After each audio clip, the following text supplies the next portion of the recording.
திருமாங்கல்யம் சீரியலை பற்றி தான் நம்ம இந்த வீடியோக்குள்ளே நம்ம பார்க்க போகிறோம். வாங்க நம்ம வீடியோக்குள்ளே போகலாம்.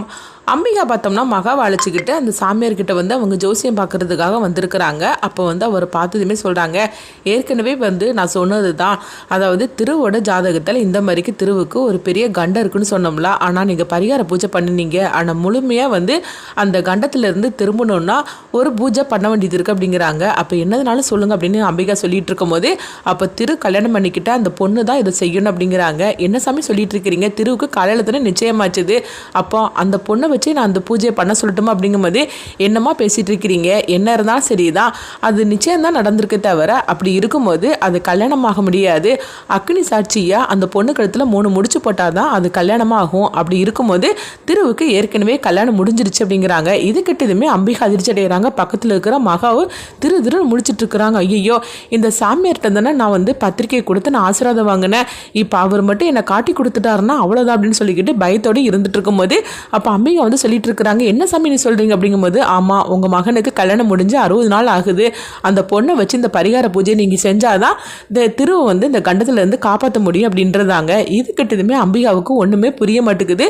அப்போ அம்பிகா வந்து அங்கேருந்து கிளம்பி வரவும், அப்போ வந்து பார்த்தோம்னா அவங்க மகா வந்து அந்த ஃபோனை அங்கே வச்சுட்டு வந்துருந்தாங்க.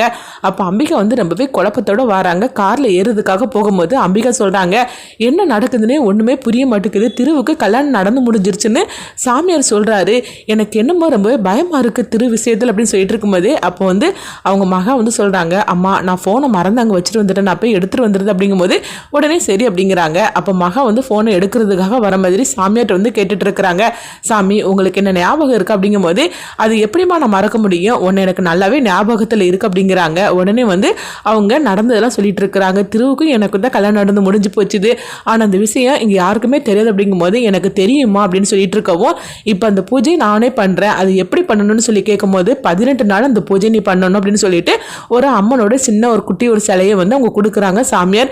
இந்த சிலையை வச்சு நீ வீட்டிலேயே வச்சு கூட நீ பூஜை பண்ணலாம், இந்த பூஜையை வந்து நீ தினசரி பண்ணிட்டு உன்னுடைய மாங்கல்யத்தில் குங்குமத்தை வச்சுக்கிட்டு அதே மாதிரிக்கு திருவோட நெத்தியிலேயே நீ குங்குமம் வைக்கணும், இப்படி 18 நாள் நீ பண்ணினேன்னா படிப்படியாக வந்து அந்த கண்டத்திலேருந்து திருவை காப்பாற்றிடலாம் அப்படின்னு சொல்லவும், உடனே வந்து மகாவும் சரின்னு சொல்லிட்டு அங்கேருந்து கிளம்பி வராங்க.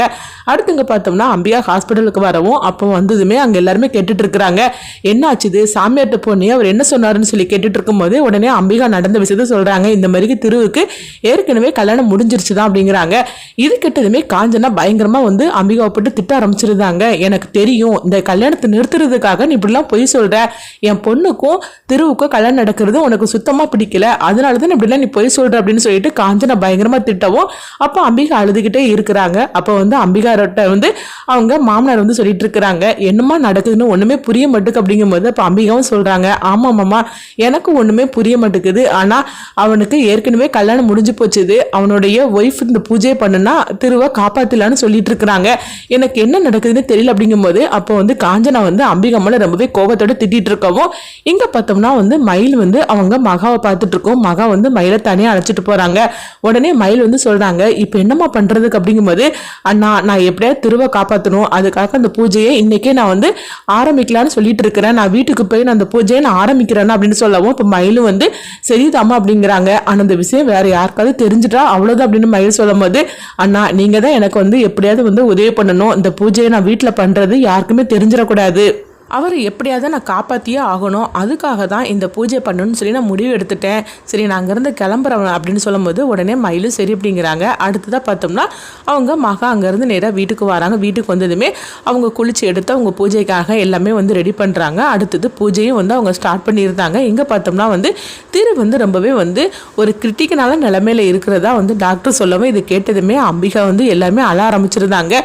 என்னங்க சொல்லிட்டு இருக்கிறீங்க அப்படிங்கும்போது, ஆமாம் அவர் கொஞ்சம் வந்து சீரியஸான கண்டிஷனில் தான் இருக்கிறாரு, நாங்களும் வந்து எவ்வளோ ட்ரீட்மெண்ட் கொடுத்துக்கிட்டு தான் இருக்கிறோம் அப்படிங்கும்போது, அப்போ வேறு ஹாஸ்பிட்டலுக்கு அழைச்சிட்டு போகலாமா அப்படின்னு சொல்லி கேட்டுட்டு இருக்கவும், நீங்கள் எங்கே போனாலும் இதே தான் சொல்லுவாங்க, அது மட்டும் இல்லாமல் இங்கேருந்து நீங்கள் அழைச்சிட்டு போனீங்கன்னா அது வரைக்கும் அவர் வந்து ரொம்பவே சீரியஸான கண்டிஷனில் தான் இருப்பார் அப்படின்னு சொல்லவும், இது கெட்டதுமே என்ன பண்ணுறதுன்னு தெரியல. அடுத்தது அங்கே பார்த்தோம்னா வந்து மயில் வந்து என்ன பண்ணுறதுன்னே தெரியல, ஐயோ இங்கே இப்படிலாம் நடந்துக்கிட்டு இருக்குது அப்படின்னு சொல்லிட்டு இருக்கும் போதே மகா வந்து அந்த பூஜையை பண்ண ஆரம்பிச்சிருந்தாங்க. அப்படி பண்ண ஆரம்பிக்கும் போதே வந்து இங்கே கொஞ்சம் கொஞ்சமாக வந்து குணமாயிட்டு வர மாதிரிக்கே இருக்குது. அப்போ அம்பிகா வந்து நினைக்கிறாங்க, சாமியார் வர இந்த மாதிரிக்கு சொல்லியிருக்கிறாரு, என்ன நடக்குதுன்னே தெரியல, திருவுக்கு எப்படி கல்யாணம் ஆகிருக்க முடியும் அப்படின்னு சொல்லவும் திவ்யாவும் ரொம்பவே குழப்பத்தோட அழுதுகிட்டே இருக்கிறாங்க. அப்போ காஞ்சனா வந்து நினைக்கிறாங்க, ஏதோ திரு விஷயத்தில் ஏதோ தப்பு நடந்திருக்கிற மாதிரிக்கே தெரியுது, அது சாமியார் சொல்லியிருக்கிறாருன்னா கண்டிப்பாக அதில் ஏதாவது காரணம் இல்லாமல் இருக்காது அப்படின்னு சொல்லிட்டு அவங்க நினைக்கவும் இப்படி ஆளுக்கு ஒவ்வொன்று நினச்சிக்கிட்டு இருக்கிறாங்க. அப்போ வந்து இங்கே பார்த்தோம்னா மகா வந்து அந்த பூஜையை முடிச்சுட்டு அந்த குங்குமத்தை எடுத்து அவங்க தன்னுடைய தாலியில் வைக்கிறாங்க. அந்த குங்குமத்தை எடுத்துட்டு நேராக அவங்க ஹாஸ்பிட்டலுக்கு வரவும் வந்ததுமே மயில் கிட்ட கொடுக்குறாங்க. அண்ணா இந்த குங்குமத்தை அவர் நெத்தியில் வச்சு விடுங்க அப்படின்னு சொல்லும் போது உடனே மயிலும் சரி அப்படிங்கிறாங்க. அப்படி வந்து போகும்போது உடனே வந்து காஞ்சனா வந்து தடுக்கிறாங்க. இப்போ நீ எதுக்காக நீ உள்ள போற அப்படின்னு சொல்லிட்டு இருக்கும்போது, நான் வந்து திருவுக்காக கோயிலுக்கு போயிட்டு வந்தேன், அந்த குங்குமம் தான் அவர் நெத்தியில் வச்சு விடணும் அப்படின்னு சொல்லும் போது நீ ஒன்றும் போக வேண்டாம் அப்படின்னு சொல்லிட்டு இருக்கும்போது இப்போ அம்பிகா வந்து என்னாச்சு மயில் அப்படின்னு சொல்லி கேட்டுக்கிட்டு இருக்கவும் அப்போ மயில் வந்து இந்த குங்குமத்தை கொடுக்குறாங்க, திருவுட நெத்தியில் வைக்கணும் அப்படின்னு. உடனே பார்த்தோம்னா அம்பிகாவும் வந்து திருவுட நெத்தியில் அந்த குங்குமத்தை வச்சு விடுறாங்க. அப்போ கொஞ்ச நேரத்தில் பார்த்தோம்னா டாக்டர் வந்து பார்க்குறாங்க. பார்த்ததுமே நல்ல இம்ப்ரூவ்மெண்ட் இருக்குது. இவ்வளோ நேரத்துக்கு முன்னாடி வந்து சீரியஸான கண்டிஷனில் இருந்தார், ஆனால் இப்போ பரவாயில்லைன்னு சொல்லிட்டு இருக்கும்போதே உடனே பார்த்தோம்னா அவர் வந்து சொல்கிறாரு, இப்போ வந்து திருவோட உடல் நல்லா கொஞ்சம் பரவாயில்ல, இருந்த கண்டிஷன்ல இருந்து இப்போ கொஞ்சம் கொஞ்சமாக குணமாயிட்டு வரார் அப்படின்னு சொல்லவும் இது கிட்டதுமே அம்பிகா திவ்யா அவங்க எல்லாருமே சந்தோஷப்பட ஆரம்பிச்சிருந்தாங்க. அப்போ மயில் வந்து பார்க்குறாங்க, அதாவது அந்த குங்குமத்தை நெத்தியில் வச்சதுக்கு அப்புறமா தான் இந்த மாதிரிக்கு டாக்டர் சொல்லியிருக்காரு அப்படின்னு. இந்த விஷயத்த பார்த்தோம்னா அவங்க மகா கிட்ட சொல்லவும் மகா வந்து உடனே சந்தோஷப்பட ஆரம்பிச்சிருந்தாங்க. அப்படி வந்து படிப்படியாக வந்து குணமடைஞ்சிக்கிட்டு இருக்கிறாங்க. 18 நாள் வந்து இந்த மாதிரிக்கு பூஜை பண்ணணும்னு சொல்லி இருக்கிறாங்க. அப்படி பூஜை பண்ணும்போது கடைசியில் பார்த்தோம்னா அம்பிகாவுக்கு அவங்களுக்கு ஏதோ ஒரு சந்தேகம் வருது, இல்லை தினசரியும் இந்த குங்குமத்தை எடுத்து மயில் வந்து நெத்தில வச்சு விட சொல்லிட்டு இருக்கிறான் அப்படின்னா என்னமோ நடந்துகிட்டு இருக்குது அப்படின்னு சொல்லிக்கிட்டு அம்பிகாவுக்கு வந்து ஏதோ விதத்தில் சந்தேகம் வரவும் அம்பிகா பார்த்தோம்னா நேரா அதாவது மயில் கிட்ட வந்து மகா எங்கன்னு சொல்லி கேட்கும்போது மகா வீட்டில் இருக்கிறதா சொல்றாங்க. அப்போ அம்பிகாவுக்கு சந்தேகம் வந்து நேரா வீட்டுக்கு வராங்க. அந்த நேரத்தில் மகா வந்து பார்த்தோம்னா பூஜை பண்ணிட்டு இருக்கோமோ அது அம்பிகா பார்த்துருந்தாங்க. அடுத்ததான் என்ன நடக்க போகுதுன்னு பார்க்கலாம்.